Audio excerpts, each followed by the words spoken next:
Hey everybody, welcome to Impact Theory. Today's guest is a New York Times best-selling author whose theories around personal finance have helped countless people achieve financial freedom, as well as making him a very wealthy man.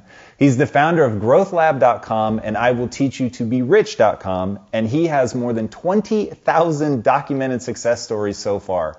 He's a Stanford grad who studied both technology and psychology, and he takes a profoundly humanistic approach to finance.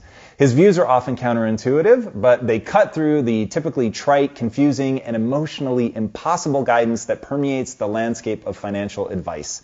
His simple 6-week method to gaining financial control over your life is both powerful and straightforward to implement. A voice that has withstood the test of time 10 plus years after first publishing his award-winning book, I Will Teach You to Be Rich. He's been pictured next to Warren Buffett in Forbes magazine, had a 6-page feature in Fortune, and he's been covered by such prominent institutions as CNBC, The Wall Street Journal, CNN, PBS, Fox Business, and the New York Times. Over 1 million people read his material every month, and his newsletter alone reaches hundreds of thousands of people weekly. So please, help me in welcoming the man who Fortune called the new finance guru, the no BS money man for the new generation, Ramit Sethi. Tom, how you doing? What's up, dude? How you doing? You as well. Welcome to the show, dude. Thank you.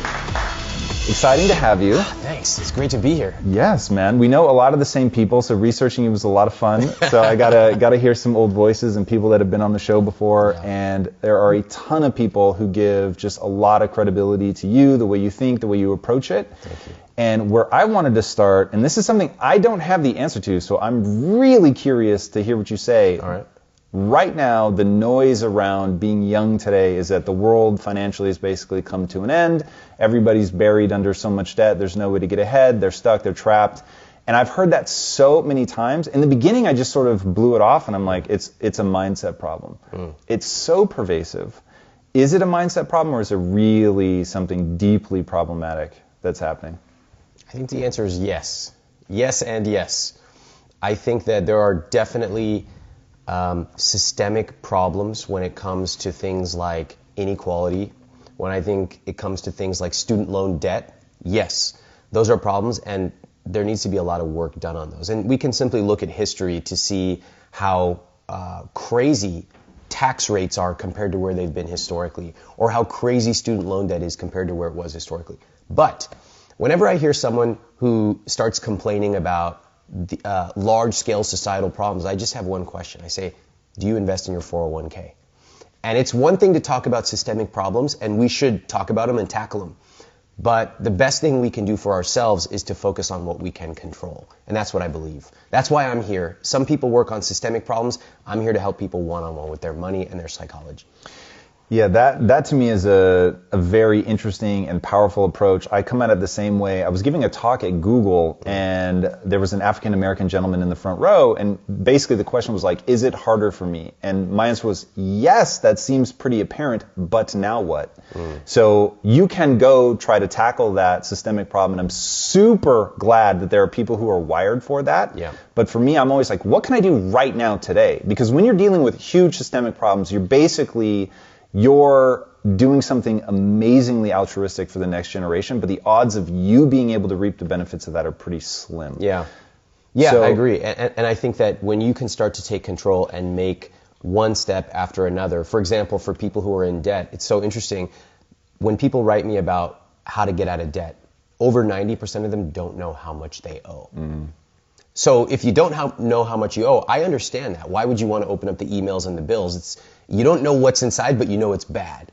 But the first step to doing that, to paying it off, is to open it up, confront reality, get real, and then make a plan. And all of those things can be done in and of yourself without regards to what's going on outside your house or outside your email inbox. One thing that I really like about your approach is the way that you look at it from a psychological standpoint. You talk a lot about programming, the beliefs that people have around money, which I think are really, really important.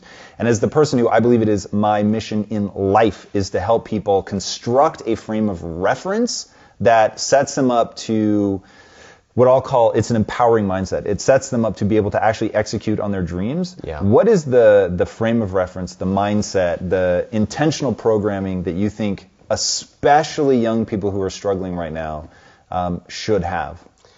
Well, let's start with what they do have. So we grow up with these things I call invisible scripts. And these are the scripts that are beliefs that are so powerful, we don't even realize that they're around us. That's why they're invisible. So a classic one in America is the American dream is buying a house.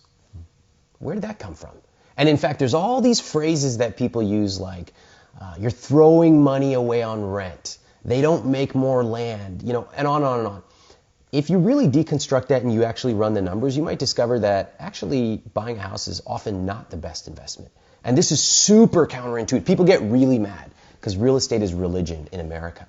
But if you actually dive in deep, you might discover, wow, there's a lot of parties who want me to spend a ton of money. That's why, for example, I could buy today, but I rent. And when people hear that, they're like, wait, I thought I will teach you to be rich, guys, rich, so why is he renting? They get very confused because real estate is religion. Another thing that is really common today for people is there's no way to get ahead, right? Especially for young people. Social Security won't be around, et cetera, et cetera. And I just don't believe in that. I think if you go onto Reddit or you go onto these places where it's a lot of people who are disaffected young people, they create an echo chamber of other people who want to victimize themselves, then you have a choice. Do you want to be reading those threads?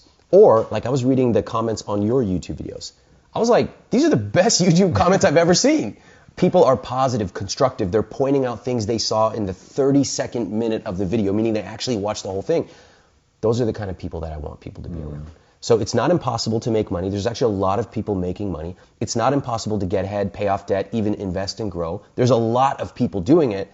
But if you're surrounded by people who constantly complain about how difficult it is and it's impossible, guess what? You're going to absorb those invisible scripts. Dude, that shit really terrifies me. And when I think about, so I'm a child of the 80s, and I was just talking to a good friend of mine who I grew up with, and he was like, oh, I knew you'd be rich one day. And I grew up teetering white collar, blue collar. So like, I was definitely not set up to be wealthy. I didn't know anybody who was wealthy, didn't know anybody who had been successful. And he was like, oh, I knew you were going to be rich. And I was like, why? And he said, because you get what you believe in. And he said, you believed money was like a thing, that it was super powerful. He said, you used to talk about it all the fucking time. Interesting. And of course, anybody that knows my story knows for decades, I chased money. It was my stated goal. That didn't feel weird to me. I was just like, yeah, I want to be rich. And I was pursuing that doggedly. Yeah. And of course, only end up getting rich once I let go of like understanding that wasn't going to make me happy. So I set that aside. But because I had all these positive beliefs about that it was possible, that it could happen to anybody, I never thought to not chase it. Yeah. And so the company that my partners and I built that ended up being the $1 billion success and just like crazy, we started it in 2009 at like the height of the recession. And so it's like, it just never occurred to me to think that way. And you said something in one of your talks in the book, I can't remember which place, but it was like, even in those moments, people can be successful. But if you're telling yourself that you're not going to be successful, then you don't take the actions. Yeah. Walk me through, like, how do you get through to people who have these scripts, they're shutting down, they're not taking those steps? Like, do you have sort of entry-level movements for them? For sure. Many of us, if you take somebody and you just talk, I do this a lot. They'll be at one of my talks, or they are on my newsletter, or following me on Instagram. And I'll give you an amazing example that just happened recently. I had a woman who wrote me and she said, Ramit, can you help me convince my husband not to waste money? And I go, okay, what's going on? She goes, he spends so much money on iced tea. And I was like, here we go. I go, how much money? And she goes, he buys iced tea 20 times a month, like almost every day. I said, how much is this iced tea? She said, it's $1.50 each time. So in my head, I'm like, this is insane. Like, why are we even talking about this? Right. But I knew there's something here, so I want to unpack it. I said, out of curiosity, what's your household income? No response for 20 minutes, okay? And then finally she comes back, she goes, I'm not comfortable sharing that.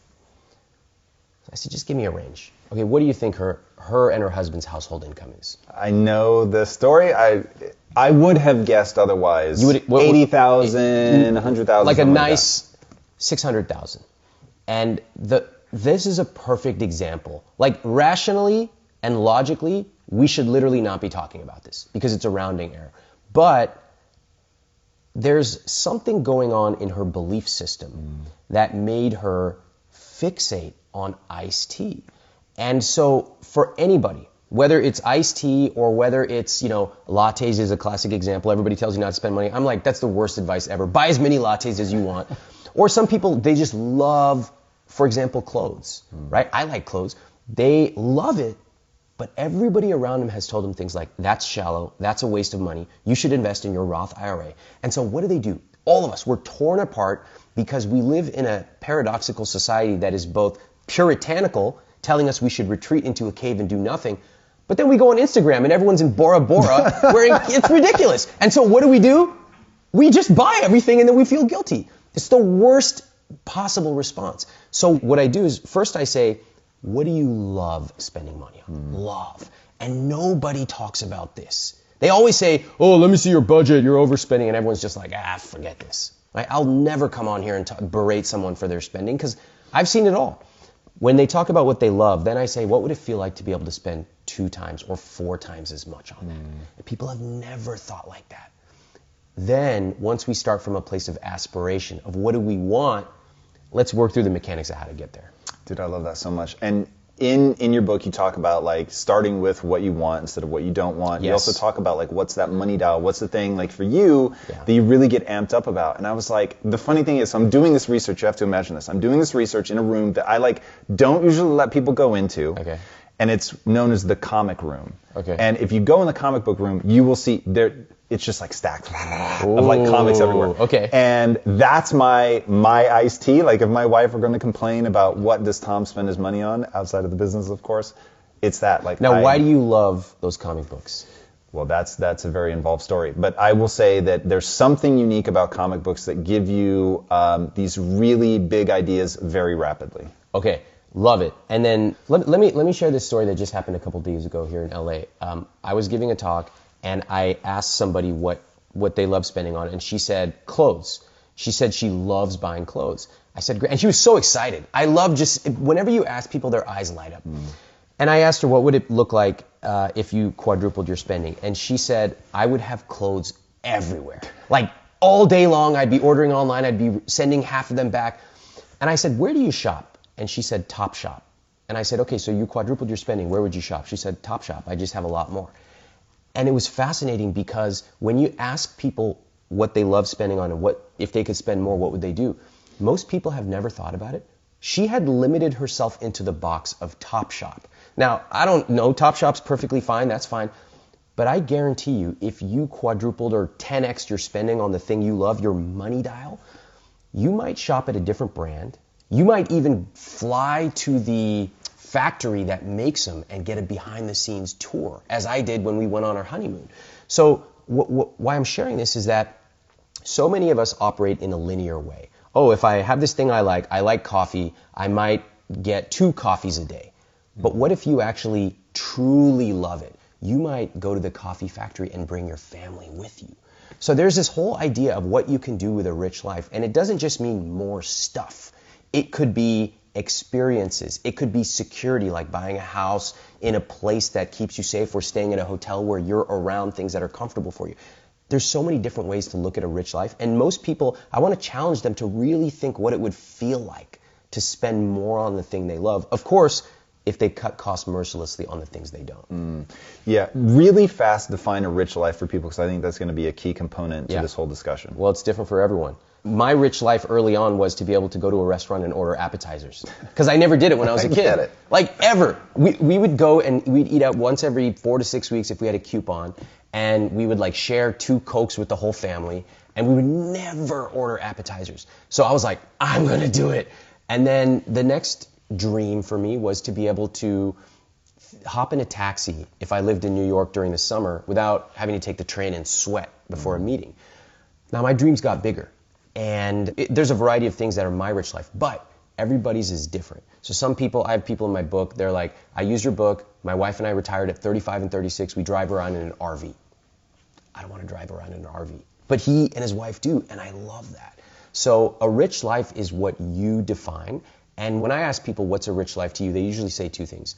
Freedom, which is a very nice word, but it's kind of generic. And they say a number, usually $1 million.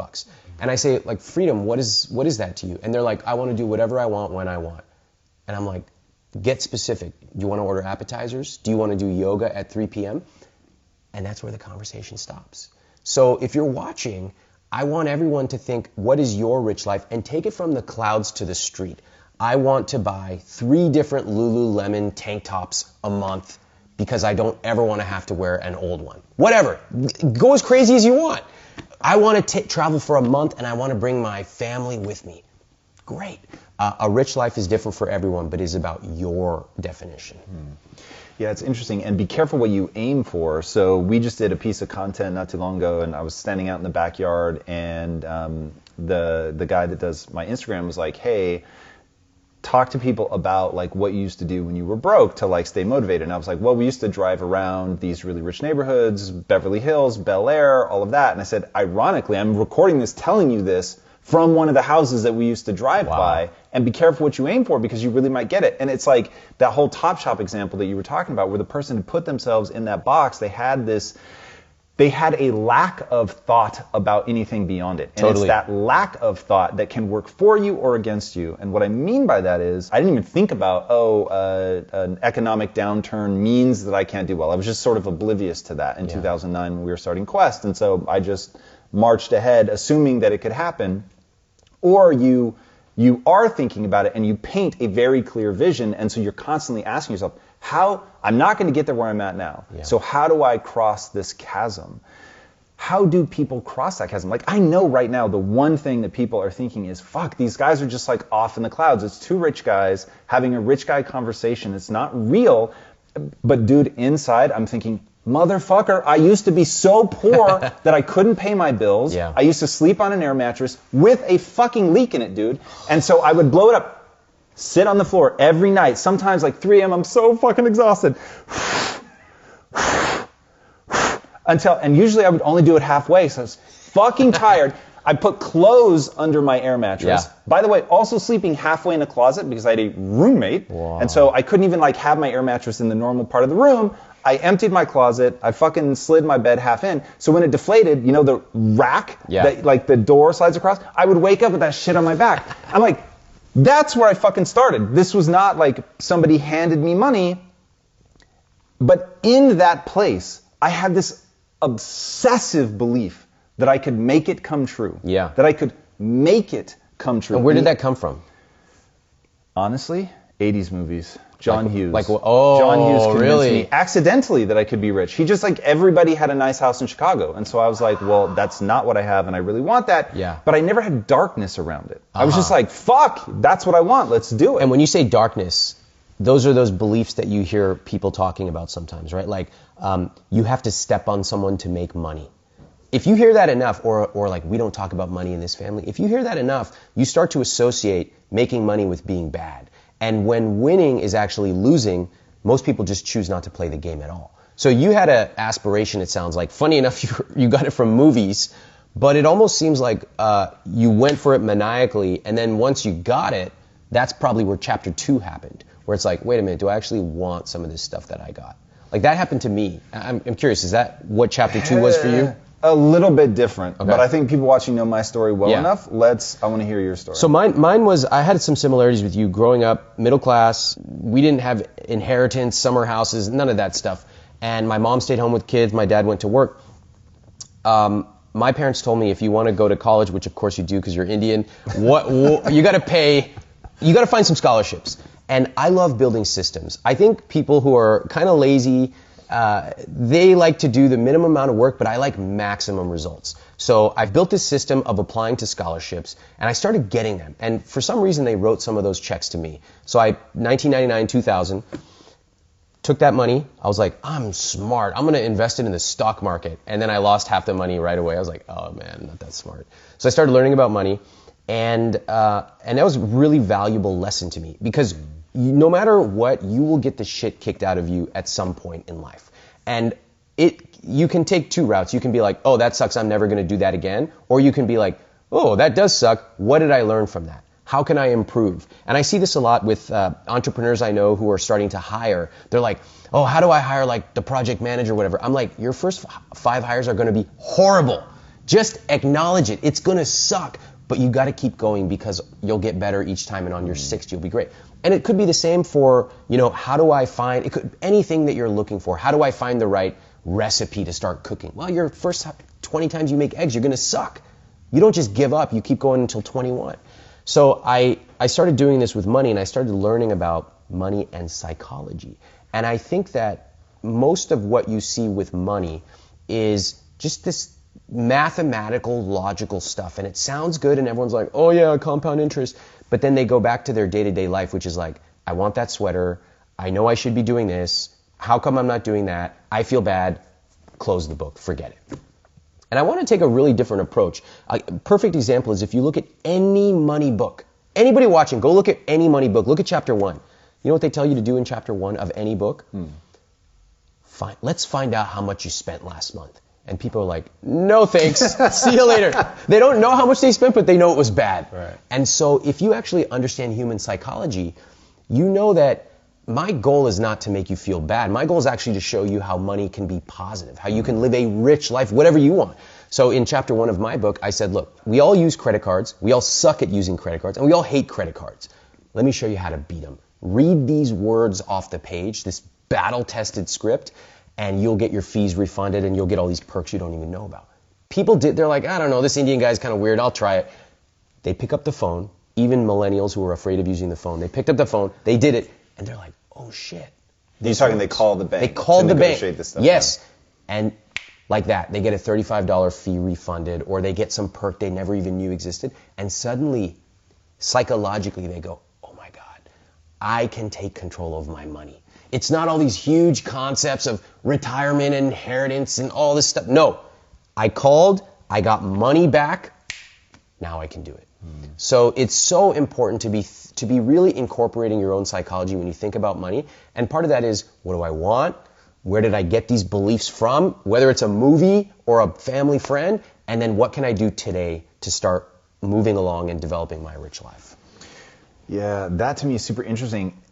The maybe even more interesting part that you detail pretty extensively in your book are the excuses people give as to why that doesn't apply to them. And I'm trying to really think about the person watching right now who I want to help them so badly I can't see straight, but I know what I'm fighting against is their mindset. And they're saying things like, I love your content around getting your ideal job. Yeah. Like, get my ideal job. Like, I can't afford to either go in and ask for more money or to even begin applying. Yeah. Like, there's so much insecurity and just shutting down. Yeah.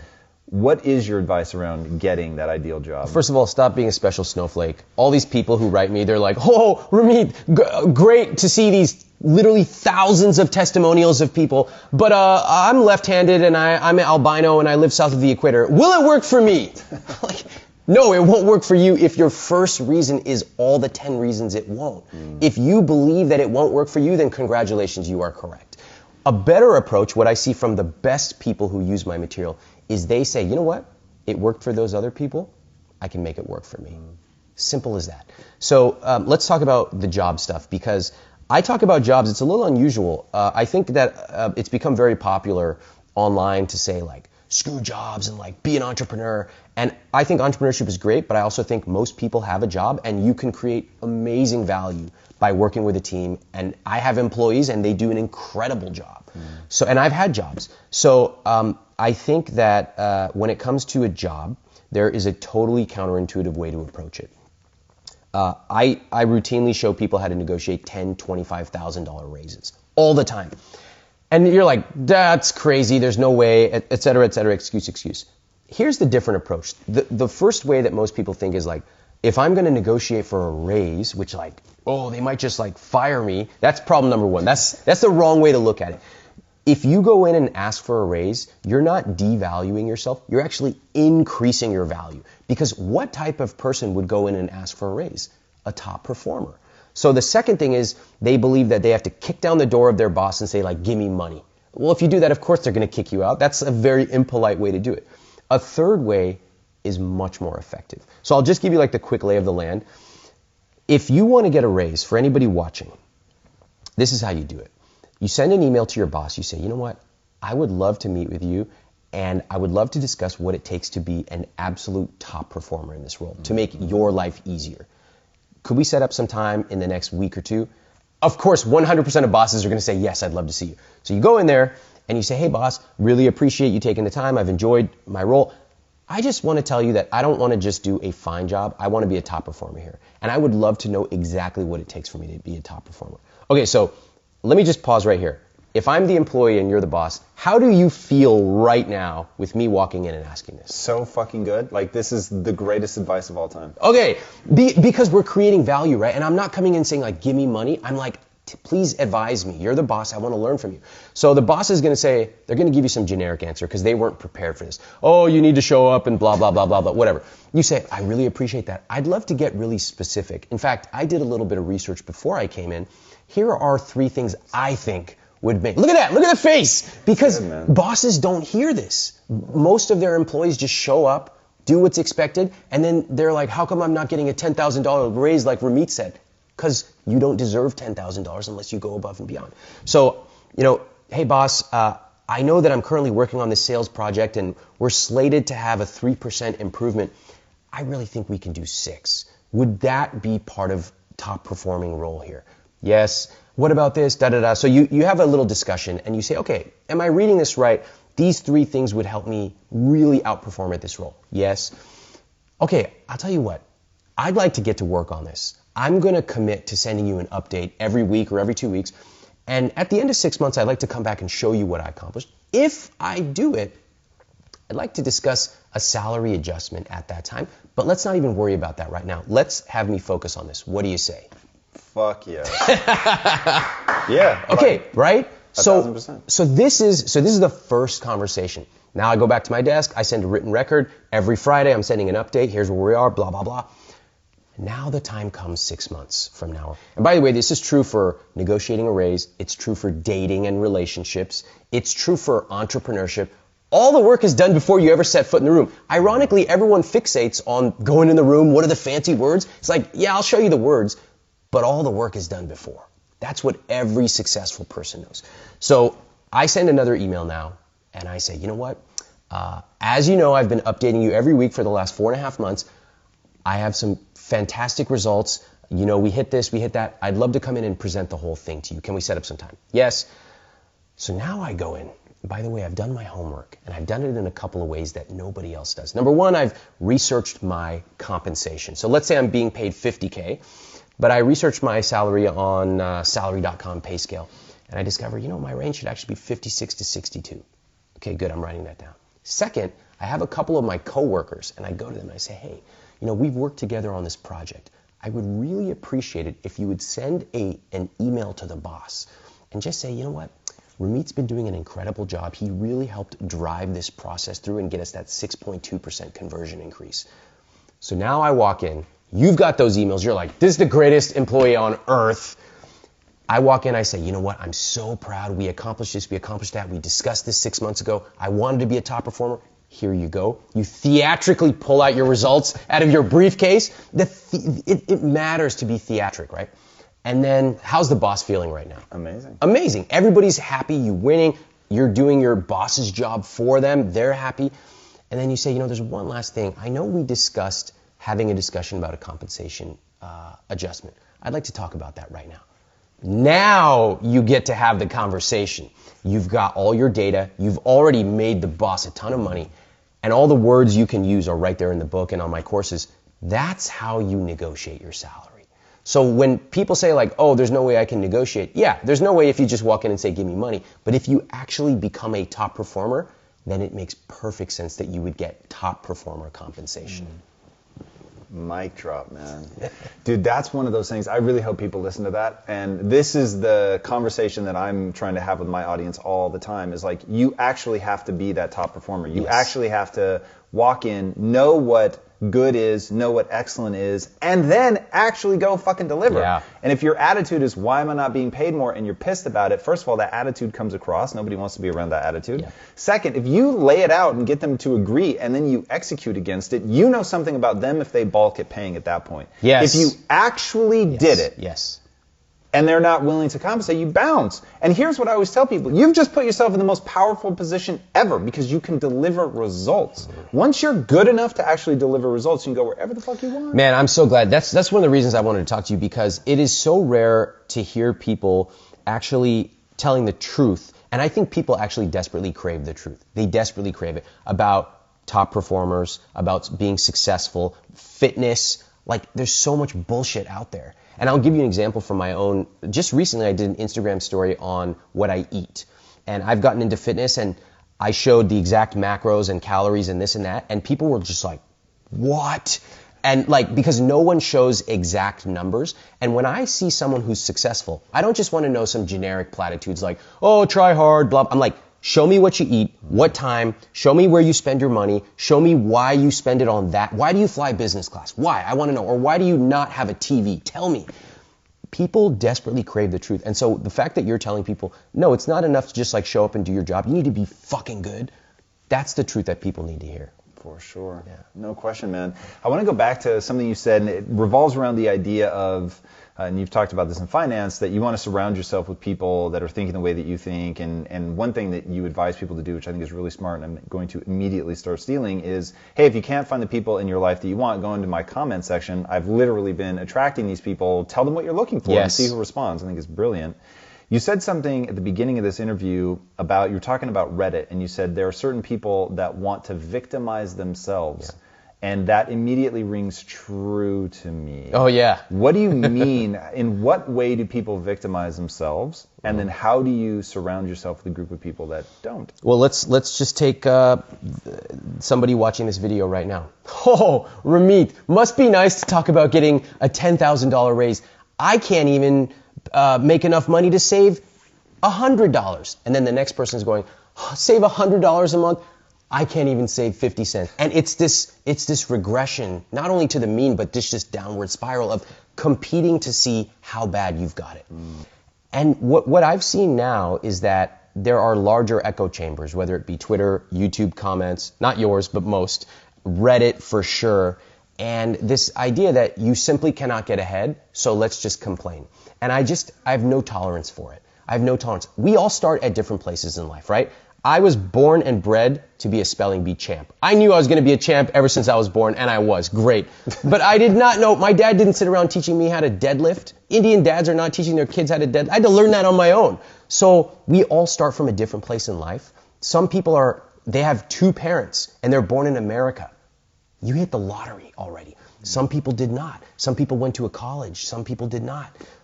Look, we all start from different places in different parts of our life. But what we can focus on today is what can I do to change that and to control what I can control. And if you're complaining about money and you have not, say, automated saving $20 a month, then why are we even talking, right? You can take control at the basic level. I had a woman who once wrote me, she said, Ramit, I constantly tell myself I want to go for a run 3 times a week, and I never do. I said, why don't you just go once? And she goes, once? What would that do? She would rather dream about running 3 times a week than actually go once. And the many disaffected young people who victimize themselves would rather dream about being a millionaire than actually save $50 a month.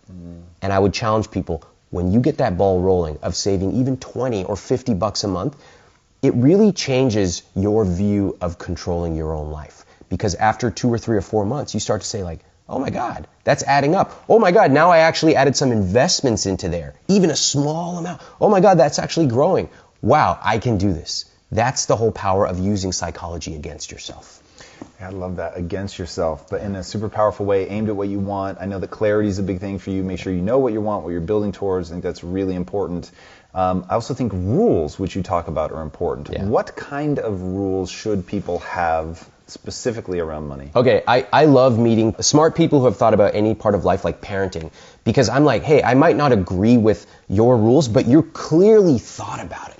And this is true for people, whether it's business, fitness, money. So recently I wrote down my 10 rules for money. You don't have to agree with all of them. Some of them might not apply, but just to see that this is the way I think about it. So I have some basic rules of thumb that help me make decisions.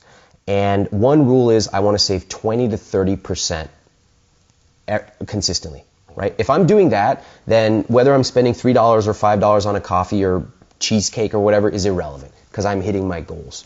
Anytime I'm flying over a certain amount of time, business class. Okay, now I wasn't able to do that for a long time, but now I am, so I do it. Another one is marry the right person. Probably the most important financial rule, and yet we don't think about it. So like, how do we integrate relationships? And then one of my favorites... Before you move on, define right person. Well, that's for everyone. So I wanted to meet and marry someone who had a really good work ethic, who of course I loved, and would be a partner, like a team. And I think that marriage is, like my parents had an arranged marriage. Okay, so my dad flew back to India after studying here. He met my mom 7 days later, they were married. Wow. Yeah. And they met, they had the chance to meet, but basically the way it worked, especially back then, was you meet, you get married, and then you fall in love. So what this has done for me is really, I grew up in America, but I have a lot of Indian culture around me. It made me realize that so much of what we assume is true in America is actually not. It's a cultural assumption. So in America, the assumption is you meet, you fall in love, and then you get married. But guess what? There's other cultures where it goes the opposite way. Marry and then fall in love. So that taught me that marriage is not just about the romance. That matters. Of course, you want to be attracted. You want to feel love towards your partner. But if you talk to anyone who's married, let's say 10 years, maybe they have kids, maybe not. Like, look at their text messages. They're not like, oh, love you, babe. Oh my God, you look so sexy today. They're like, did you pick up the milk? It's a partnership. And so what we don't talk about in America is that marriage is not just romance. It's also a team. And you're finding the ultimate teammate for life. Someone who you can trust, someone who challenges you. And so we need to build that into the way that we evaluate our potential partners. Can I trust this person? Right? If they can't reach me on the phone, are they going to do what needs to be done to keep things running? And are they going to push me to be my best self? That's the kind of partner I wanted. One thing that I loved is talking about the values around the money instead of just what are you spending the money on or how do you spend money, but what are your values and actually having that real core conversation. It's a really tough one. And I have to admit that I violated my own rule with this, with my wife, because she opened up her books to me, like the financial stuff. And then I forgot, hey, if she opens herself up financially, I should do the same. And I didn't. And so I think a year went by and she finally came to me. She's like, this isn't fair. Like, I've told you everything and I don't know anything about your finances. So we had that conversation. And then we have spent so much time talking about what money means to us. So I'll give you a couple of examples of what it means to us. And I have to say, like, we think about money differently, for sure. Any partnership will. We have different earning, we have different histories with money, different ways that we were raised. My wife, she wants money to make her feel safe.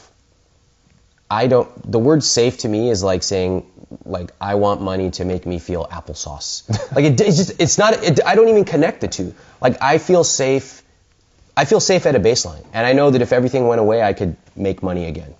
And I have my investments and all this stuff. I have my emergency fund.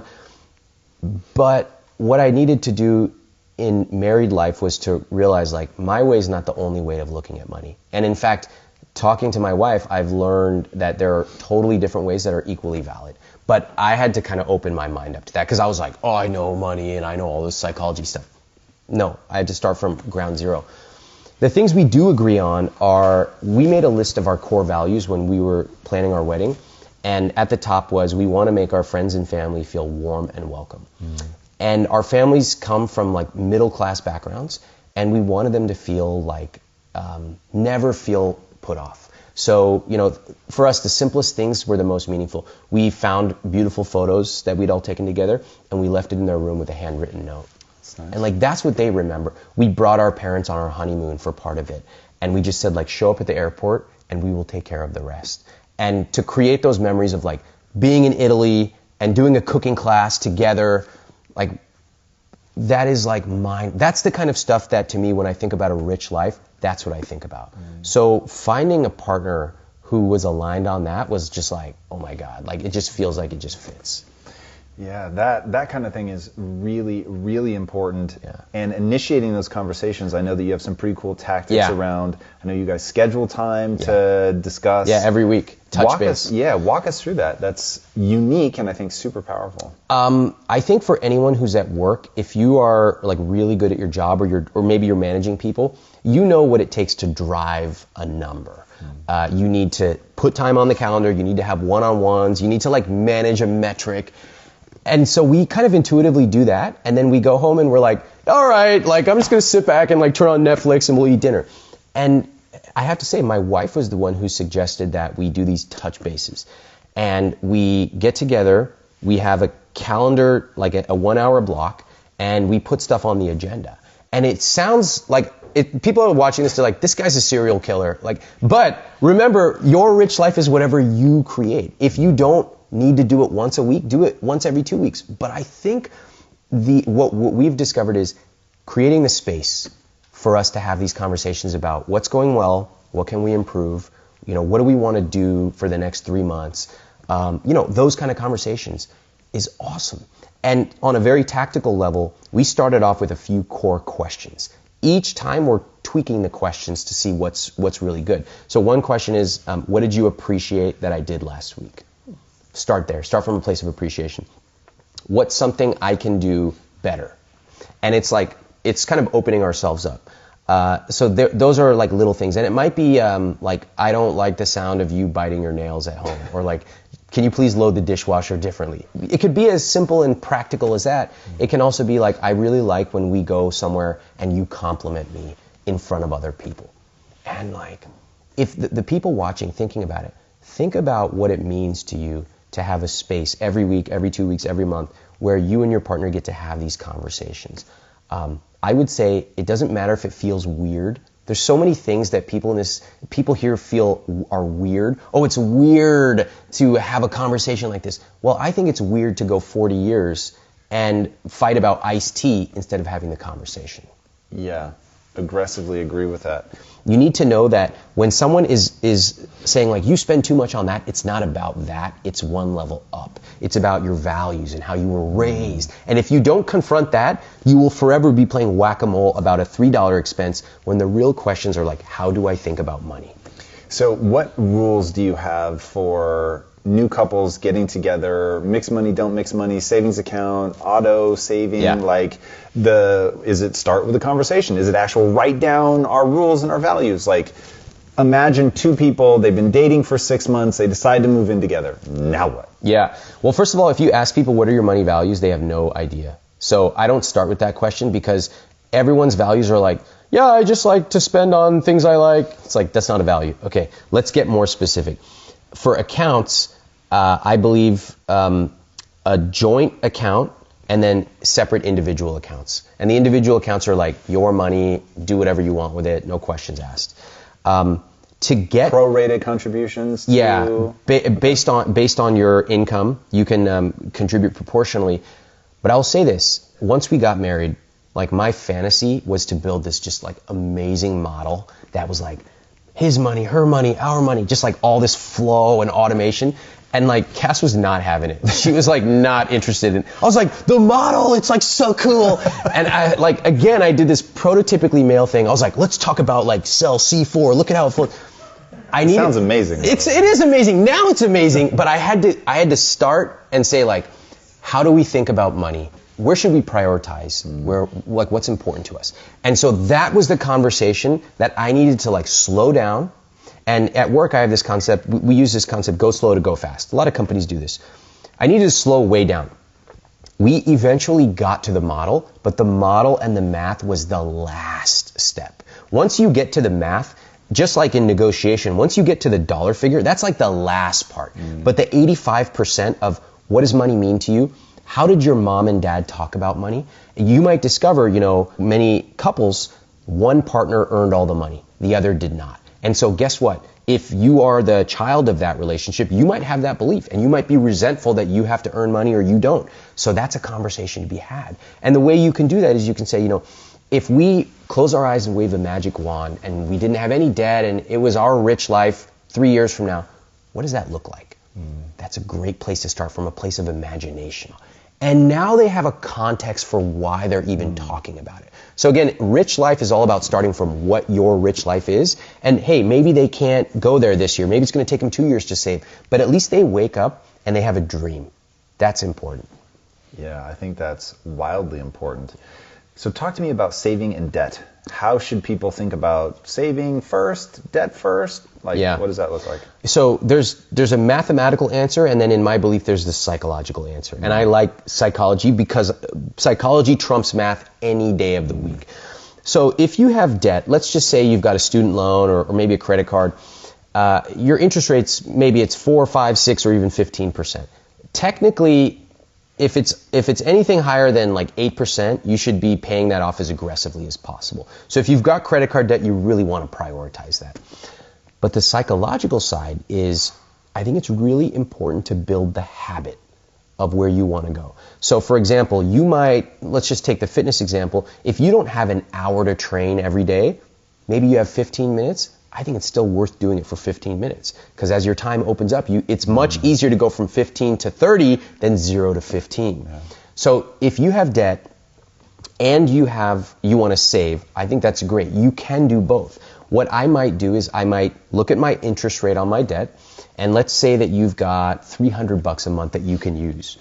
I would probably put most of it towards the debt, depending on the interest rate, but I would definitely save $20, $50, $100 automatically.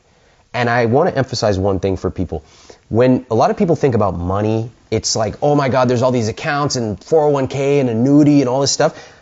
I spend less than 1 hour per month on my money. That's crazy. That's how it should be. Money should be boring. It should not be dramatic. You should not be looking at all these TV shows and seeing, it's boring. It's calm, right? I say from hot to cool. Hot is like stuff on TV and oh my God, I feel stressed and embarrassed. What I want to do is take it from hot to cool. Cool is, do I want to go on vacation this year? Or is it worth it for me to buy this handbag or this jacket? Okay, it is or it's not, but I can make a cool decision. That's what I want people to do. So your money's automatically saved. It's also automatically paying off debt. It's automated to the point where you actually know the exact month and year your debt will be paid off. And that is such a relief.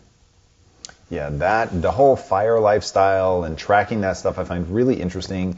And I've heard you talk about how FIRE can get a little obsessive. Sort of the financial version of an eating disorder, where it's like you're a little too hardcore about it. If you live in the spreadsheet, like, okay, this is a rarity. Most people don't spend any time on their money, which they should. But then you have this very tiny percentage of people who are borderline obsessed with it. And if you find yourself like waking up in the morning and logging into Excel and running another Monte Carlo simulation, you got a real problem. So really, once you set things up, a rich life is lived outside the spreadsheet. Like, this is a rich life. The fact that we get to meet and we get to talk and we get to help so many people, this is a rich life. A rich life can be going on vacation. A rich life can be eating at a restaurant or cooking at home. That is a rich life, and I can tell you, after you get your basics in order, a rich life is not on your computer screen or in a spreadsheet. A rich life is lived outside the spreadsheet. All right, where can people find you to get some help? You can find me at iwillteachyoutoberich.com. Get on my newsletter. We send a ton of awesome stuff. Instagram and Twitter, I'm at Ramit. And you can find me all over the web. And my book, of course, I Will Teach You to Be Rich, at any bookstore. Amazing, man. Yeah. What is driving you? What's the impact that you want to have on the world? I want to help people really honestly create their rich life and to be unapologetic about it. And it can be as crazy, absurd, extravagant, philanthropic as you want. But I want every single person. My dream is that the people watching this, they read my book, and my email address is all over the book. My dream is that they come and they say, you know what? I used your book. I applied it. This is my rich life. And they just tell me. That is my dream. I love that, man. Thank you so much for coming on the show. Guys, if you haven't already, be sure to subscribe. You're going to get amazing stuff like this all the time. And until next time, my friends, be legendary. Take care. Brother, that was amazing. Oh, man, that was awesome. Thank you so much for that. Thank you. Hey everyone, I wanted to take a second to give a shout out to our longtime friends at Audible.